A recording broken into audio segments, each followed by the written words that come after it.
Gate 48, the well, the gate of depth. The subtitle of this gate speaks about the necessary and qualitative foundation that is a prerequisite to establish the common good. Now, we know then that this is a gate as a possibility of taste, part of the channel of talent, that is responsible for establishing what is the common good. But in order to be able to do that, it needs this qualitative foundation of understanding, of talent, of specialization.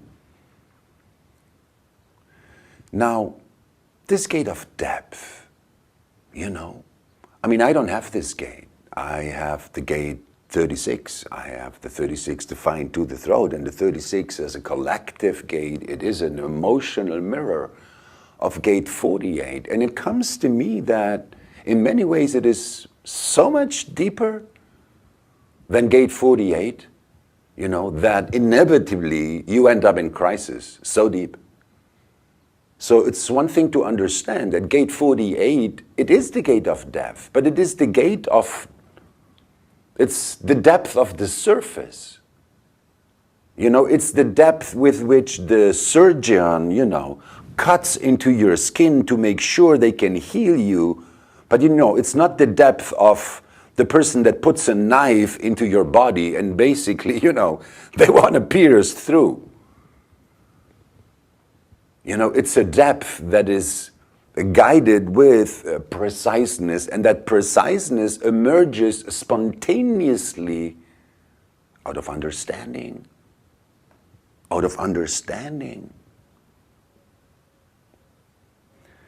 I mean, gate 48 is a gate of duality, and as such is a gate of relationships. You know, and it's rooted in this stream of taste that is deeply connected to parental conditioning, to the conditioning we receive in the bonds that we make, to how solidly backed up our understanding is by, you know, by the authorities, by the collective understanding of the world in which 48 has to express and establish what is the common good. And it does. But let me tell you, I mean, one of the keynotes that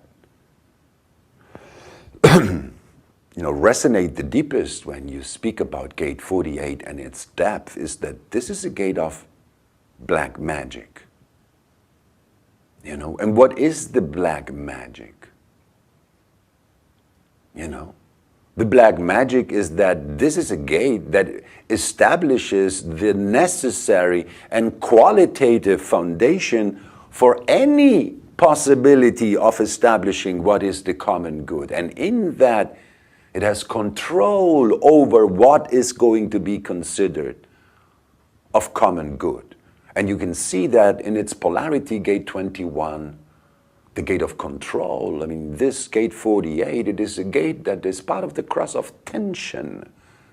You know, it's the fear of inadequacy that any other can bring about the moment they do not share your taste, the moment you don't share their taste. You know, there is great tension that is possible to be experienced in gate 48. Obviously, it works very different when it is a consistent element integrated in a defined spleen, where it can become an aspect of the spontaneity of the being, you know. But when it operates through the not self in an open center, this is a gate of holding on to fears that obviously, you know, they keep tensions in the body, they make you approach relationships already with that fear of inadequacy and the need to do something about that, looking for approval or others, fearing approval.